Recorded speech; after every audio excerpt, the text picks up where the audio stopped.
Here are 10 tools for creating new melodies or just improving the ones you already have. And we're going to start with the most important one that's going to have an impact on everything else we're going to talk about later in this video. The very first tool to think about is contrast.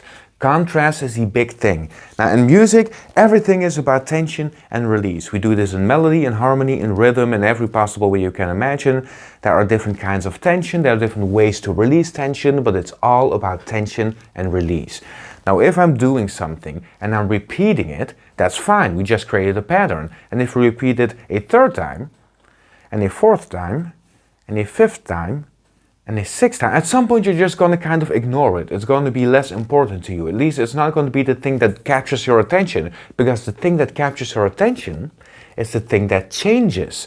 And the more it changes, the more it captures your attention. So in other words, the more contrast it has, the more it's going to capture your attention. Now melody is a very important one to apply contrast to, because melody is king. It's like the main star, the main protagonist of your song, if we can think in those terms. And you can just play your 4-chord song with the same 4 chords for the entire song, never changing the measure, not doing too much rhythmically, but still have an interesting song, if your melody provides enough variation and enough contrast to keep the listener interested. So, how do you create contrast? Let's start with what you need to do to even come up with a melody to create contrast in. And that's to start without analysis. Start without analysis. So what do I mean by that? I mean, just write anything. Whatever comes up, no matter how bad it is, no matter how low the quality is and how sure you are that you will never ever use this melody in anything in your life,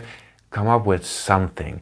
Because it's very hard, or maybe even impossible, to come up with something good straight on the spot. That's very, very difficult. It's a point you can get to by training many skills, but for now it's going to be damn near impossible. So what you need to do is not come up with something good, but just come up with something. Because once you came up with something, you can then analyze it to see what you actually did. See, the problem is if you go the other way around and you start with analysis and then decide, let's make an ascending melody using these rhythms and all these rational constructs that you're just going to impose on the melody, well, that's great practice. There's nothing wrong with that if you're practicing melody crafting. So if you want to do that, absolutely do it. But the thing is, if you are only going to create from rational thinking and analysis, it's going to be hard to keep making things you enjoy making. And if you don't enjoy making them, then inspiration isn't going to hit you, and then your melodies are going to sound very made up. That's kind of weird to say, because every melody ever has always been made up. It's gonna sound made up, like it's gonna sound kind of plastic, I guess. And so instead, just do whatever you want to do, just let it come out, because even though you think it's bad, it's probably just fine. And all you need is to contrast that with a different melody. And now these two melodies create a context together and they answer each other. So let's actually get into how we're going to create contrast. As long as you know that you first got to create something and then start analyzing. For example, the range of the melody is an interesting one to analyze, because you can constrain the melody within, say, C to E or C to G or whatever the area might be, but some kind of range. And then you can keep it there so that when the pre-chorus finally comes around, you can now add a little bit to it, go higher than you've been before in this song, raising the energy, surprising the listener, creating contrast. And then when the chorus hits, you exceed that yet again. And now you have the feeling of a climax. So you could do that. Stay between the tonic and the fifth, and then go from the tonic to the sixth or maybe the seventh, and land on the octave in the chorus. That's one way you could go about that. Now you could be a lot more free with this, but range is an important one. But it's not the only one. See, melody has a shape. Now, I kind of tried to make some kind of shape here. I hope it sort of worked, but the basic shapes are a hill, valley, a ascending melody. Sorry for you guys, that will be like that. Ascending melody, a descending melody, or a flat melody. Now, you just came up with something and you didn't come up with it based on analysis. So you just made a melody. Now ask yourself, looking at that melody, what kind of shape does it have? Usually it's not that simple that it's actually just a flat line or a straight ascension or something like that, but just roughly, like what sort of melody do you seem to have? Are you mostly hovering around the same 2-3 notes? Are you starting somewhere, and even though you're going up and down, you're actually ending up a bit higher and ascending throughout?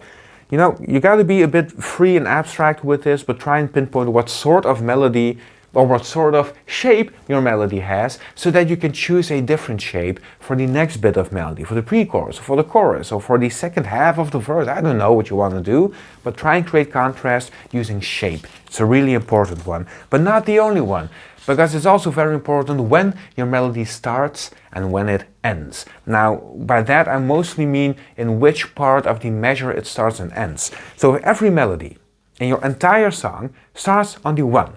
So it's 1, 2, 3, 4. Here starts my melody now, here it is. See, already I didn't want to start on the 1 again, so I wanted to do 1, 2, 3, 4. And now I'm shaking it up, changing it up, I can't pronounce. Either way, if you start on the same moment all the time, it's going to be really boring. However, it's a way for you to lay down a pattern so that you can then break that pattern, creating contrast, right? So, first, maybe your first melody started on the 1 and ended on the 4. I don't know what your melody actually did. Analyze it for yourself. But then you can just choose, well, I didn't use the 2 or the 3, so now we're gonna start on the 3 instead of the 1, or we're gonna start on the 2 instead of the 1, because the 2 feels more different from the 1 than the 3, but you'll figure that out through experimentation. And when I'm gonna end it, that's going to create a very different feeling to your melody, and it's because your listener just expects you to start on that same moment again. Not starting on that moment immediately causes causes them to peak their ears, so to speak, and to pay attention to what's happening. Now, again, there's a lot more contrast to be made. For example, with phrase length. I'm mostly reminded of A-Team by Ed Sheeran. It's such a typical example, but it works wonders. It's great.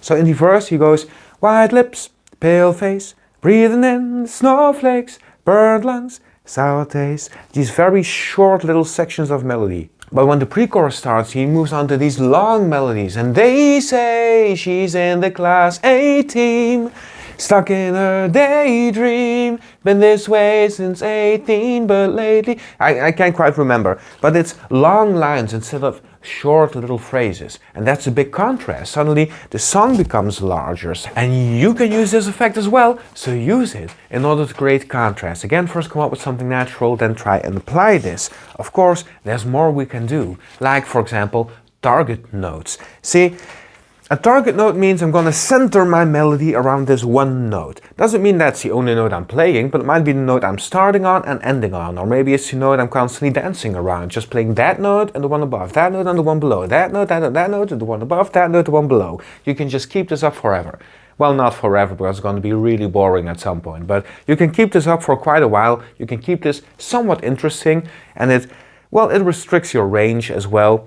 But just having a target note means your melody is going to be colored by that target note.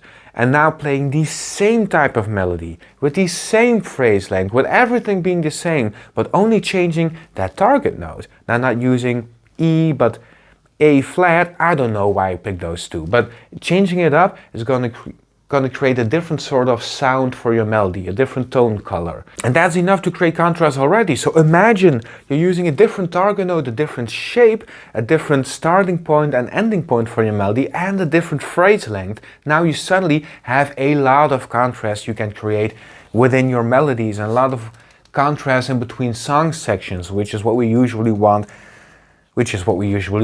And still, there's more we can do. We didn't even talk about rhythm. You can use rhythm to make contrast within your melodies. So maybe you're going pa jam gadam ba da da da jam dan ba da da da jam dan ba da da da dam dam. Okay, so what I'm doing here is chord notes, dam dam dam, and da da da. That's just a certain rhythmic figure that I'm using. You don't even need to understand it completely. It's using a 8th note and 16th note, but whatever. Dat, dat, dat, it's an eighth note and 2/16. But da da da da da da. So I'm doing da da da da da da da da da da da. Okay, let's pick a different rhythm that's gonna feel different and sound different, just to create contrast. So now I'm gonna go for just eighth notes. Da, da, da, da, da, da, da. And instead of pa pa pa, we're gonna do pa pa pa. Okay, let's see what it sounds like. So we have da da da da da da da pa pa pa da da da da da da da dum dum dum dum dum da la da dum dum dum dum da la da. Okay, so that's contrast. Imagine again doing this and all the other ways you can create contrast, applying all of it to the same melodies. You're gonna get a very interesting melody to listen to, even if the chords are just two chords that never change throughout the entire song. This is how you can create a song like that. Make your melody interesting. And let's use the last tip to make this, to really hit it home. I hope you've ever heard of motifs, but if not, just think in patterns. So let me grab my guitar real quick. Now imagine you're singing, what did I just do? Okay, so I'm going to do bum dum dum ba da da dum dum ba da da. Now pa pa pa is walking up within the scale. So I'm starting on A note in the scale and then I'm going to the next note and to the next note. That's the pattern. Da da da, right? We can change that pattern up by doing the same thing, copying that pattern, but starting on a different note, so it ends up differently. So, for example, da da da could be replaced with ba da da, which would lead really well to G minor, for example. Let's see what that sounds like. Dum dum dum da da da dum da da da da la da da la da da. So that's all using the same motif, just pa pa pa pa pa, usually ascending within the scale, just walking up the scale, and then did, and then I did, and then I did, and I changed it up in the end by descending. Now just the fact that you're using motifs or patterns that can be varied upon means you're creating music that's easier to digest for your listener.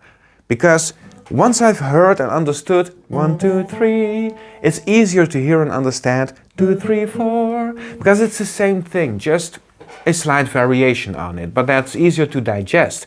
And if you're adding a lot of contrast to your song, making it very interesting, also making it easy to digest, is an art form that's worth practicing and studying, and know that you will get better at it. Hopefully this was useful to you. Otherwise you can at least check out another melody video or a harmony video, and you can subscribe because there's going to be tons of stuff I'm going to be putting on YouTube, and hopefully help a lot of people make the music they want to make, and mostly set those first few steps from not doing anything with music to finally allowing yourself to get started with music. And I hope songwriting will also be a great tool for people to help express themselves.